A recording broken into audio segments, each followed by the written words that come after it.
Blockbuster, o arrasa quarteirões, eu e você gostamos e não temos vergonha disso. Mas esse formato nem sempre foi a regra e apareceu literalmente do dia pra noite com um filme de um jovem diretor chamado Steven Spielberg. E é essa história que a gente vai conhecer hoje, se liga aí.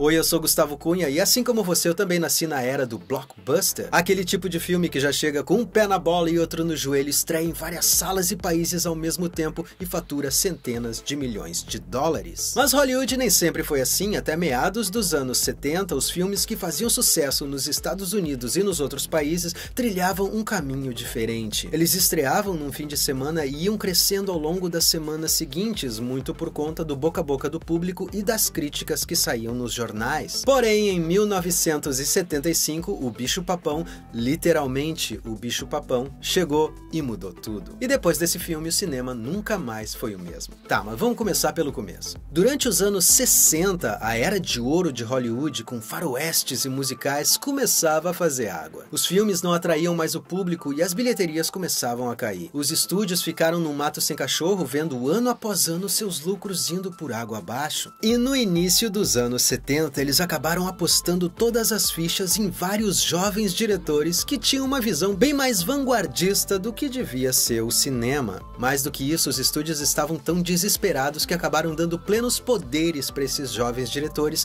para eles fazerem absolutamente qualquer coisa. Só que esses diretores eram pessoas como Brian De Palma, Martin Scorsese e Francis Ford Coppola, que apareceram com filmes como O Poderoso Chefão, Easy Rider, O Exorcista e Taxi Driver. Uma paulada atrás da outra era o cinema autoral, em que os diretores eram as estrelas dos filmes. Isso lá nos anos 70 virou um movimento conhecido por muitas pessoas como Nova Hollywood. Esses novos diretores eram rebeldes por natureza, tinham o controle total e faziam só o que queriam. Os estúdios ainda pagavam pelos filmes, mas na prática não tinham quase poder nenhum sobre eles. O que era ótimo, na minha opinião, essa foi a época mais criativa de Hollywood. Você lembra daquele desastre que foi o último filme do Quarteto Fantástico, né? Não tem como esquecer. Lembra que na época uma das maiores reclamações do diretor do filme, Josh Trank, foi justamente isso. Ele disse que o estúdio se meteu tanto na produção, dizendo como o filme tinha que ser, que o resultado foi aquele Frankenstein. Ele chegou até a desabafar no Twitter. Ele disse, abre aspas, um ano atrás eu tinha uma versão fantástica disso e teria recebido boas críticas. Você provavelmente nunca verá, mas essa é a realidade. Pois é, se esse filme tivesse sido produzido lá nos anos 70, na época da nova Hollywood, esse desastre provavelmente poderia ter sido evitado. Bom, e no meio dessa nova geração tinha um cara chamado Steven Spielberg, que vinha chamando bastante atenção com alguns filmes que ele tinha feito. Só que o Steven Spielberg era um pouco diferente dessa tropa de novos diretores, porque no geral esses novos diretores eram influenciados pela contracultura, os movimentos pacifistas, temáticas mais densas. Alguns filmes eram bem difíceis de serem digeridos.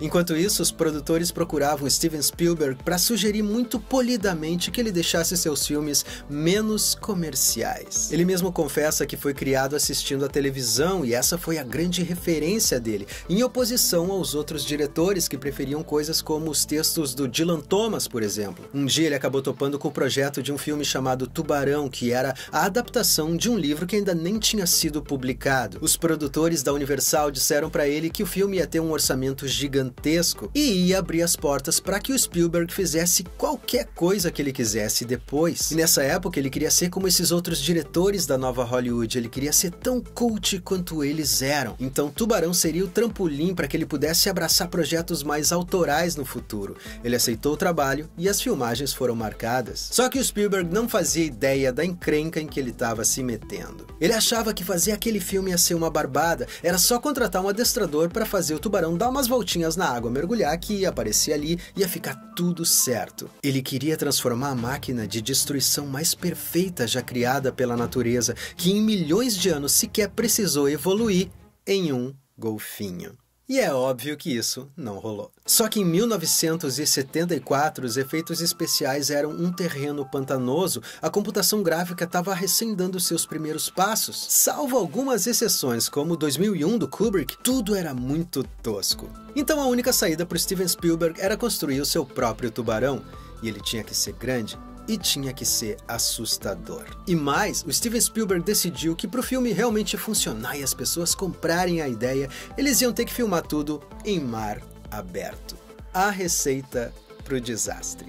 Para piorar as coisas, o Spielberg simplesmente odiou o roteiro que tinha sido escrito pelo próprio autor do livro, Peter Benchley. Ele achava que os personagens do livro eram muito antipáticos. Ele disse que leu o livro e acabou torcendo pro tubarão. Deixa eu fazer uma janelinha. Eu também li esse livro e tenho que concordar com o Steven Spielberg. Eu também acabei torcendo pelo tubarão. Aliás, uma das coisas que eu mais gosto no Spielberg é que ele usa como personagens pessoas comuns, sem absolutamente nada de especial. Pessoas que poderiam ser você ou eu. E foi assim que ele conseguiu que o público sempre se conectasse com os personagens dele, porque as pessoas se viam ali nas telas. Elas viam coisas extraordinárias acontecendo com pessoas iguais a elas. Hoje em dia isso pode parecer óbvio, mas naquela época não era. Os diretores da nova Hollywood preferiam protagonistas mais complexos, às vezes até excêntricos. E isso colocava naturalmente uma barreira entre eles e o público médio americano. Tá bom, fecha a janelinha.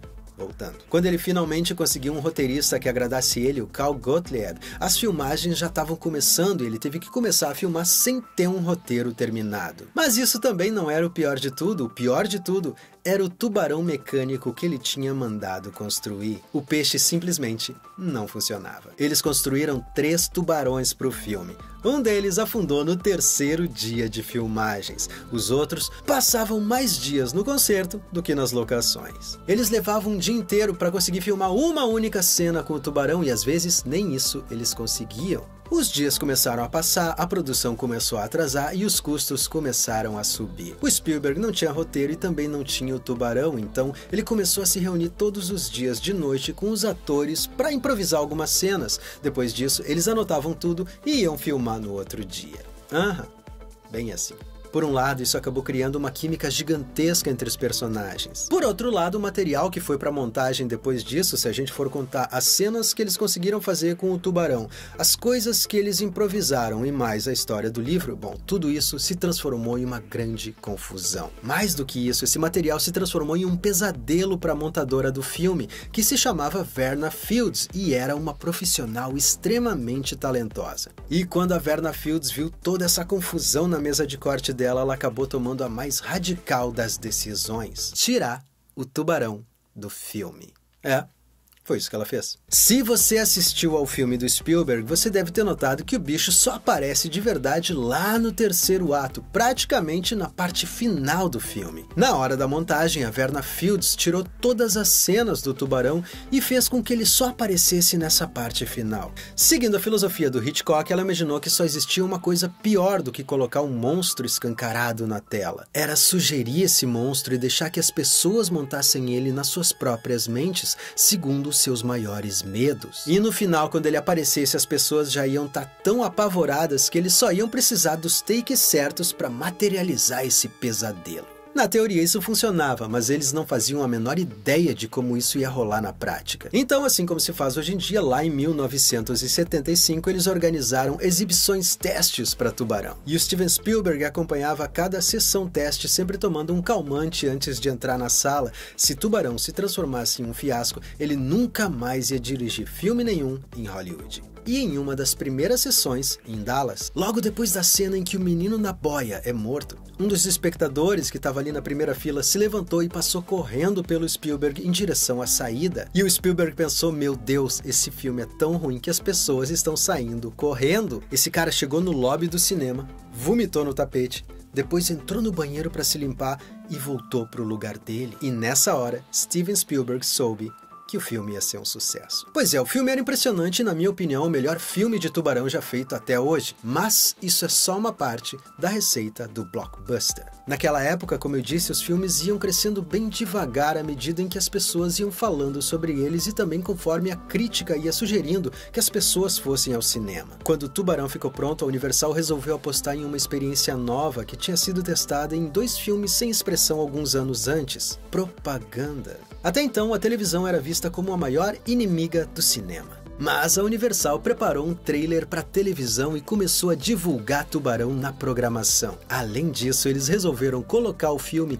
em centenas de cinemas ao mesmo tempo, uma coisa que ninguém fazia na época. Os estúdios lançavam os filmes em alguns cinemas e esperavam para colocar em outras salas dependendo da reação das pessoas. Propaganda maciça e lançamento em centenas de cinemas simultaneamente. Essas duas estratégias eram o ingrediente que faltava para a receita do blockbuster. Tubarão se tornou o maior sucesso de bilheteria da história do cinema até então. E ao mesmo tempo foi uma estaca no coração desse movimento chamado Nova Hollywood, porque os estúdios perceberam que eles só precisavam de uma história boa e não excepcional, de atores bons e não excepcionais e muito investimento em marketing para fazer mais dinheiro do que eles já tinham feito em toda a história. Os estúdios começaram a retomar o controle das produções porque não interessava mais quem ia dirigir o filme, sim quanto ia se gastar na divulgação e em quantos cinemas esses filmes iam estrear ao mesmo tempo. E não me entenda mal, eu realmente adoro blockbusters, eu seria hoje uma pessoa extremamente infeliz se eles não existissem. E essa é a história do primeiro blockbuster, um filme que conseguiu um recorde de bilheteria de 129 milhões de dólares. Mas esse recorde durou muito pouco tempo, apenas 2 anos depois, um outro nerd apareceu com um filme de capa e espada que se passava no espaço chamado Star Wars. Mas isso é assunto para outro vídeo. Bom, antes de terminar, eu gostaria de dizer que grande parte da pesquisa que eu fiz para esse vídeo de hoje, eu fiz nesse livro aqui chamado Como a Geração Sexo, Drogas e Rock and Roll Salvou Hollywood, do Peter Biskind. Esse livro cobre todo o período da Nova Hollywood e conta várias histórias muito bacanas. Se você gosta de cinema, eu recomendo esse livro. Bom, e por hoje era isso. Eu espero que você tenha gostado do vídeo. Se você gostou, dá um likezinho aqui embaixo que eu vou ser eternamente grato. E se inscreve aqui no meu canal porque toda sexta-feira tem um vídeo novo. E se você puder, também compartilhe esse vídeo para que os seus amigos fiquem sabendo das novidades. E eu vou deixar aqui em cima alguns outros vídeos meus para você curtir também, certo? Uma vez mais, muito obrigado e até a próxima.